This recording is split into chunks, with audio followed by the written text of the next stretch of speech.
Математика, физика. Достық жайлы осы достыққа келіп жүрген сыныптасымнан естідім, сыныптас досымнан.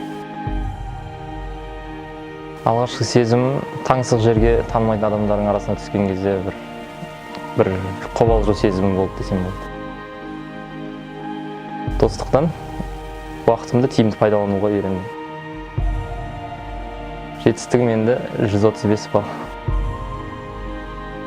Білімнің қазынасын іздесеңіздер, достыққа келіңіздер. Тілеріңіз менен де жоғары алыңыздар келесі жылы.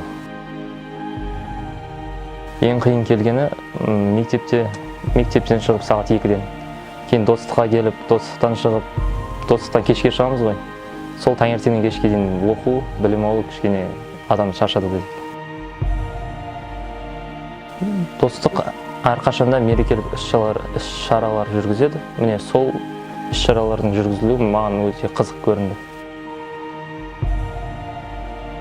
Ұстаздар біздің оқушылардың толқынында жүреді десек болады. Яғни бір ұстаз оқушыны түсінеді, оқушы ұстаз түсінеді десем болады. Достықта қоңыраулардың орнына адай күй болды. Достықтағы өткізген барлық уақытымды мен қызық деп айта аламын. Сондықтан осы достыққа келген кездерімнің бәрін сағынамын.